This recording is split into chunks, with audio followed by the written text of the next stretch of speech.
shouldn't be doing this, Ali. We gotta even the score, don't we? I think this is Ali right here. Welcome back to Rob's Arcade, everybody. We are hanging out here. Yeah, it is Ali. Look at that. Watching part three right now. This is the guy who gets it in the barn. Um, I think Fox, Wolf, all these crazy characters, these bikers. Part three, man. Anyway, thanks for hanging out here. We are going through looking at some stuff here at the cabin, and I just want to talk about Friday the 13th. We've had Valentine's Day and everything this weekend, but I wanted to take some time and talk about Friday the 13th, and finally got my microphone working. That's been giving me some trouble. I think it's time to get a new headset, man. Um, I'm sure now too. Maybe like the headsets are like way better. I remember when I got my phone, I was like, oh my god, this sounds. It's like every time you get something updated, it's just like, oh, it can't get like how crystal clear. Like I thought my iPhone, whatever 12 I had, was like the most crystal clear, best sounding, best screen, and then I get this new one, and it's like, holy, but Jesus, this thing is incredible. This is how it's supposed to look. But yeah, we got everything rocking and rolling.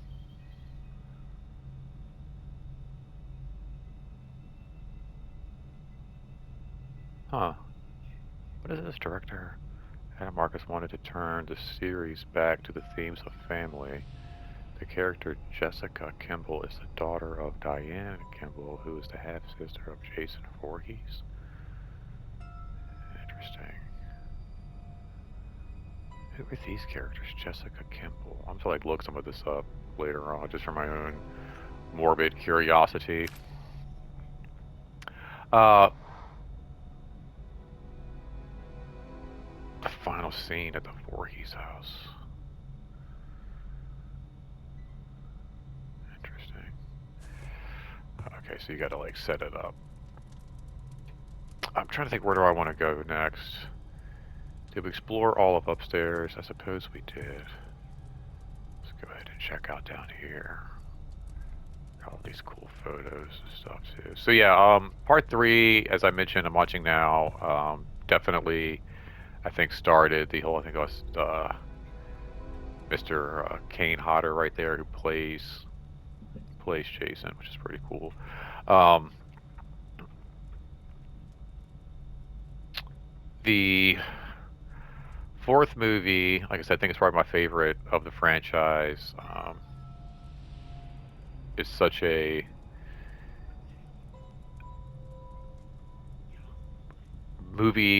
like a fan of movie. Like if you're a fan of the films and being a kid and growing up watching these movies, like four is such a oh, man, a ticket for fans. It like I said, Tommy Jarvis. You feel like as a kid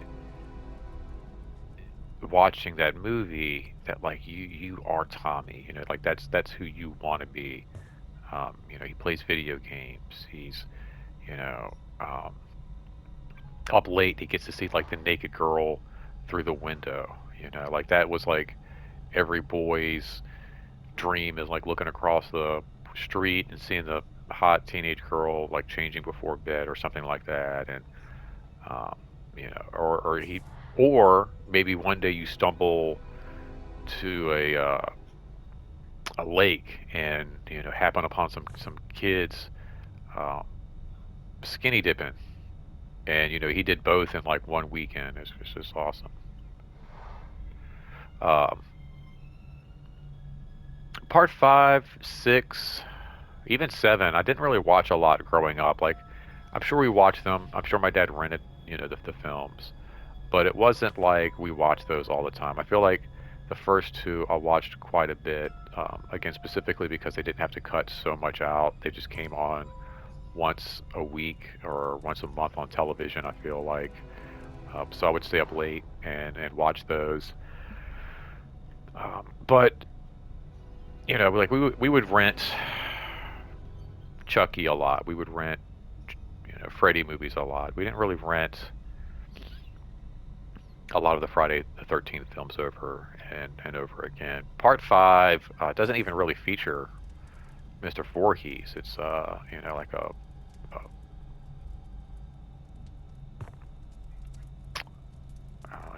call it, like a red herring. Like everybody thinks it's Jason Voorhees going around doing all these killings, and then you find out no, it's not him at at all. And in fact, it's just some guy, which I thought would have been great for Tommy. So like in the movie Part 5, it's like some guy going around pretending to be Jason, which would have made complete sense if they'd actually had Tommy do that. Like there's been talk where like even I think Corey Feldman was like, I would love to do a movie like Jamie Lee Curtis where like they meet up years later and it's kind of like a Friday the 13th like 2-0 kind of a thing. And I mean that could work. That could be cool. But I think that the better piece would be you pick up with him today. Definitely don't cast Corey Feldman. He would not be a great choice at this point in his life. I think somebody else you could cast as Tommy Jarvis. He's only been cast as a different actor in like almost every movie he's been portrayed in. I think he's had like 3 different actors playing the role of Tommy. Um, why not do one more, right?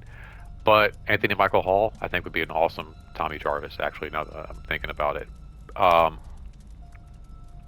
but yeah, have him like take the mantle of Jason, and it's like the same thing. Like Tommy is this master monster maker. Like he could make like he made himself into the monster in Part 4 to confront Jason. He could make himself into a monster to go around and portray that role of Jason. And in Part 5, you had this like weird dad who was like a hospital, like an ambulance driver, and then like his son gets killed at like this halfway house kind of a thing, and he decides like, oh, I'm gonna put on this mask and go around and get my revenge. But he doesn't even um,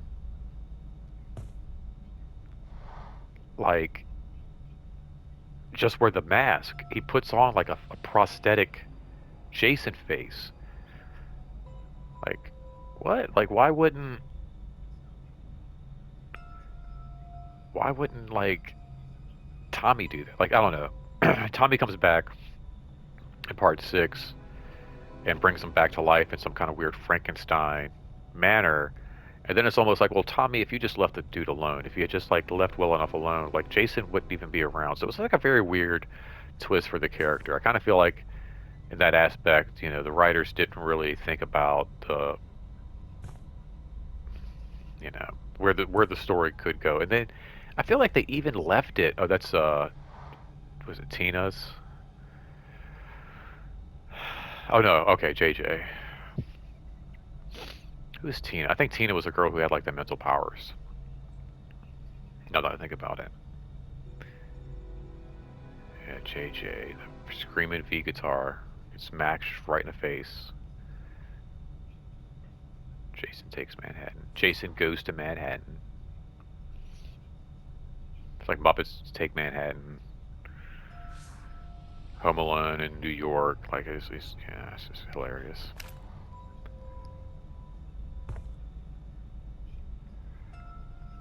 Collect all these little dudes here. These different Jasons. Do all the different dioramas here. Which one is this? Part 3. The final scene at the Higgins Haven barn. Like I'm supposed to know the Higgins Haven barn. I didn't know. I never knew that was what it was. I watched this movie like a cajillion times. I never knew it was the Higgins whatever barn. That's kind of cool. Anything on the back there? Script action. You pick up this one too? Oh, holy oh my god. I know that happens every time, and every time it still gets me, man.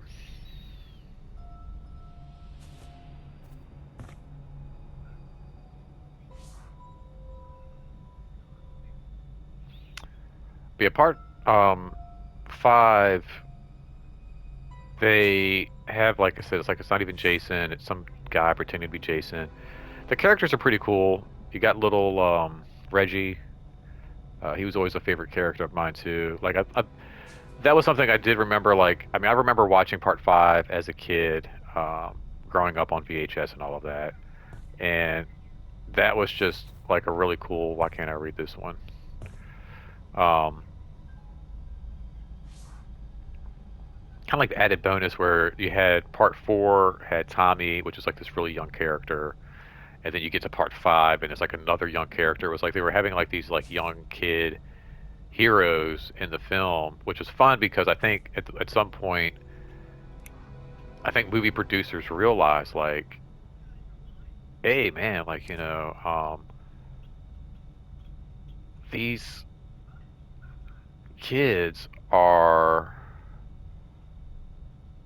really digging these horror movies. And like I think they realized like even younger kids who weren't supposed to be watching these movies were. Like you had situations where I mean like my dad was just really great and let me watch these movies, but then you had some situations where I know like oh my one of my best friends, he grew up with two older brothers. And so a lot of times like his mom and dad would be like, no, you can't watch this, you can't watch this. But then me and his two older brothers, or one of his older brothers, or along, we would be watching, you know, one of these movies at like 2 o'clock in the afternoon while the parents were at work after school or something like that. So, um, we had kids in the neighborhood who also were like, I had neighbors across the street who would like show me like Japanese anime movies I'd never seen before, and like that's how I found like Ninja Scroll and Fist of the North Star and all these different things, was because like these older kids would kind of expose us. But I think at some point producers knew this. I think the producers got wind and were like, hey, like yeah, a lot of teenagers are going to the theater and watching these, and but now that they're on home video, we got like kids like 10, 11, 12, and they're watching these too. Let's put like a young kid. I think that's what the whole thing was. I was like, let's put like a hero character in there for these young kids. Because it seemed to be like a run for like 4 and 5 to have like these young little like hero characters, and a few of the other films too, like a couple of the excuse me for 1 second here, guys. I just had some coffee. A lot of the like some of the Halloween films, like you would have like a young girl or something like that, like a young like an elementary school kid, and some of those films as well.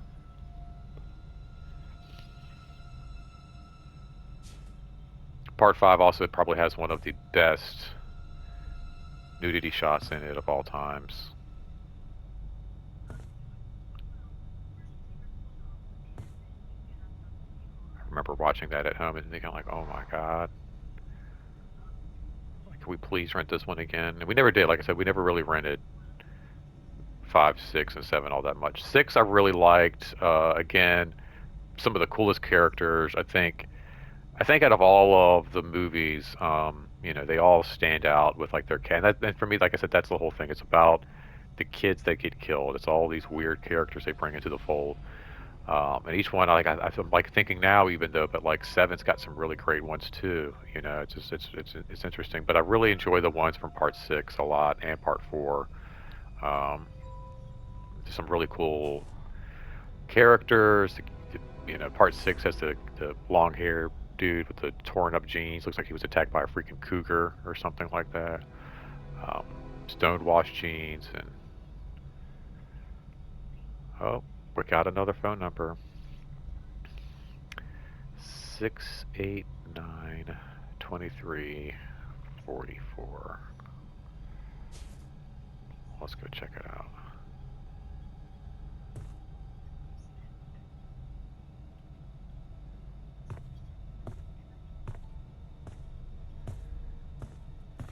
See if I can remember it.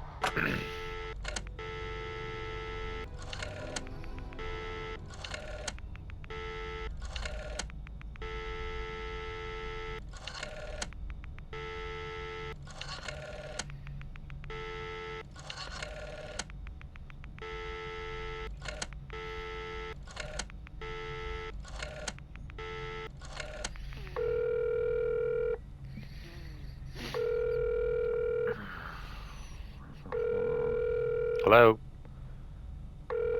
Hello, Pinehurst Diner. This is Lana. Oh, We're Lana. currently closed. Oh, can I get You something there? to go? Yeah, can I get something to go? Billy? Look, I'm almost done. I'll meet you out back. Where are you? It's getting late. That's awesome. That's actually from part 5. Another great topless shot from Lana. That was a weird thing. Just like that's such a weird scene where he like pulls up and he picks her up from her work, and he's like, I think he's like the ambulance driver, and he's just got this weird, hey, like he's like he lives. I don't know. I feel like Camp Crystal Lake is in like Jersey somewhere, maybe. I think it's supposed to be like where the stories originated, somewhere up in Jersey. But I mean, this guy's got such a weird accent. He's doing like cocaine in his car, and it's like one of the weirdest depictions of like I've never used cocaine. I don't know what it looks like, but he's coughing like he's smoking a joint or something. I just like I don't know. I've never seen in any other movie. I've never seen cocaine use depicted quite in that way, and it's quite comical. And then she comes out to the car and he's dead and gone, but she's like, "Oh, he left me some cocaine too," and then she gets killed. Rule number one: don't do cocaine. Jason will get you. That will happen.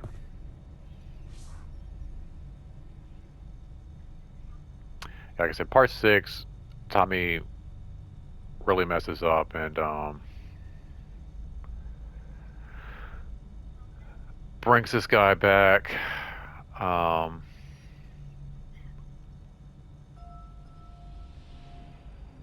work as cured meat and famous counselor. Ham, salami, jerky. Interesting. See, all these like little clues, man. This is like so fun. Like I say, this is one of those things. Like I love this game. It's it's old. You can't do the online thing anymore. Like they took that down. But just as a fan of the movies and the franchise, like just to go through here and you find all this cool stuff. And like I said, and then like I want to go on IMDb right now and just kind of look at all the counselor names and see like what cured meat and famous. But I think that's just a word guess for the password for the Witchamajigger, which I think I already have most of those passwords anyway, but it's just so cool. Oh yeah, this is interesting here. Pretty cool idea. The original death of Jason wasn't supposed to be a machete, which is, again, another reason why I love 4 so much. They were going to do something more like technologically advanced with the death of Jason, but they decided to keep it more like simple with the machete, and it's such a brutal kill where not only do like they smash the side of his head with this machete, and he falls on it, but then he like slides down it, and it kind of like even slices his head even more, and it's just oh man, it's pretty horrific, pretty horrific. But yeah, that would have been the end of Jason had Tommy not resurrected him in part 6.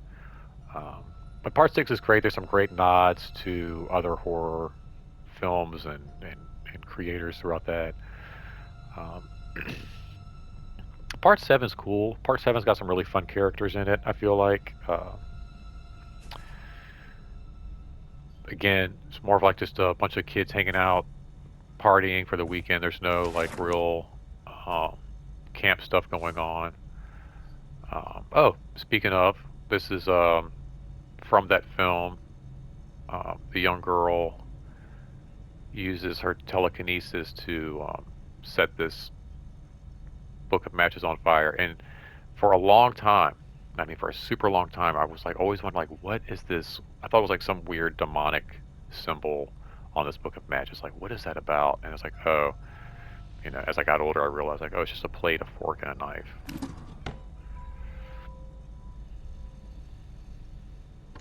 Probably from one of the diners featured in the franchise. Bottled March 7th. Is there a year?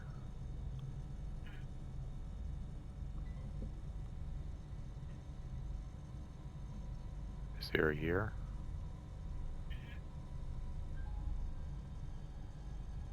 I didn't say anything about Siri. I said, is there a year? So weird. Oh, but you can take that too? Oh, hell yeah. That's a picture of Shelly. That's where Jason gets his mask from. And then there's a date on the phone. But you gotta, I think the ticket is you got to put all the badges on this door, and then once you get all the badges, you don't need no stinking badges. This right here will open, and then you put the phone numbers in, and then you can answer the phone calls and all of that. So pretty cool.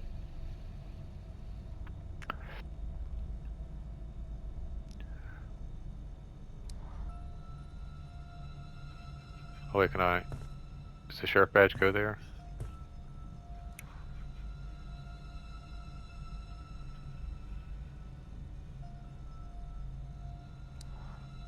Oh, I guess not.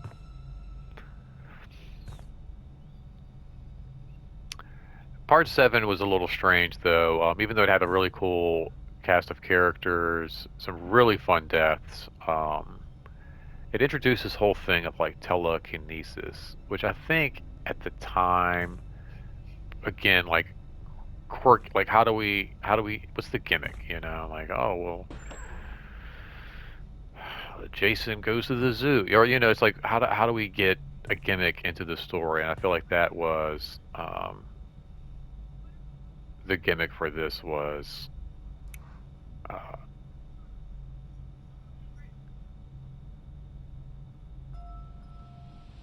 four, four birds singing. Oh, okay. I guess little things. Okay, again, see little clues, man. There's all these like weird little clues. Somebody left their shoes.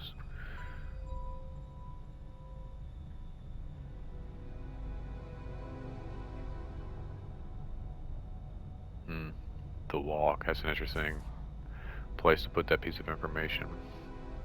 I'm not going to answer this radio because it's going to be super annoying with this guy's voice.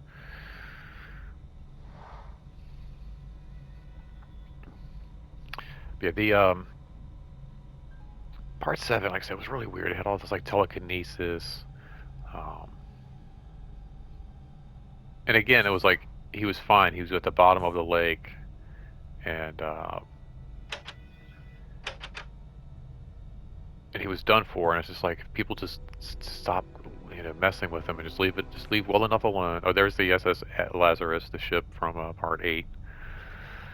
And it's like just leave him well enough alone, and you know, it's like, oh gosh, he was dead. They resurrected him.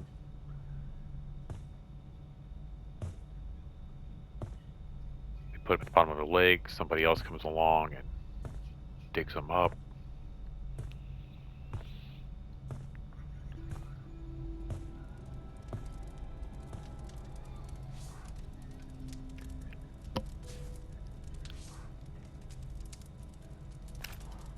Third edition. Fangoria magazine. It's just called Fanzine, but yeah, basically, I guess this is like a look at the Fangoria types of magazines of the times. And I think part 7 was probably one of the films I watched the least growing up. Probably one of those, like, we rented it, and it was just like, what is this? Like, I think even at the time, like, you know, it was kind of like, it just, you know, like, maybe on paper or from word, like, oh man, yeah, the new Jason, like, he fights this girl with, like, super power. Like, you're probably thinking, like, oh, okay, that's awesome, maybe? I don't know, but, like, I thought that was Shelley.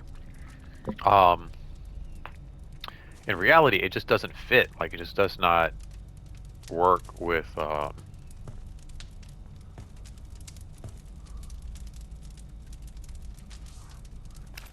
those characters, really. Um, and like that whole idea, like what Jason is supposed to be, you know.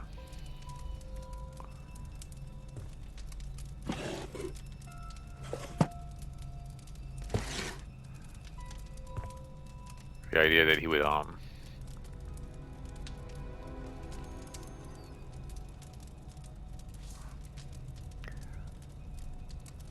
Star Mummy. Oh, those are some of the titles from some of these other movies and stuff. Again, I think that was in part 7. There was like a weird film geek in the movie, and he was talking about Star-Lord and um, all these other different, like, Space Mummy. I think Space Mummy was a pitch that he had for a film.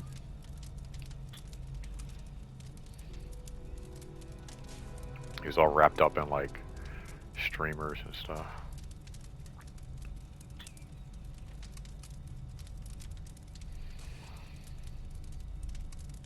But then I guess too, by like the time you get to part 6, you know, Jason's pretty much like immortal anyway because he's been, you know, resurrected and brought back to life so many times. And then we have part 8, you know, like I said, I think part 8 is again one of my favorite all-time Freddy movies. I mean, I feel like I could go on for a while and talk a little bit more, but I'm going to go ahead and wrap up, I think, right here. Just kind of hang out with these guys and see what's going on. Maybe have a couple of brewskis and just kind of wait for Jason to show up. Make sure you hit that like, share, subscribe, all that jazz. Share any of your favorite movies, horror, Friday the 13th, anything like that. Please take care of yourself. Please take care of each other. Until next time, don't spend that quarter anywhere else. And there's going to be a next time. We've got another Friday the 13th coming up. So I'm going to put together some stuff and talk a little bit more about some of the later films that came out of the franchise. So I'll see you guys then, all right? Take care.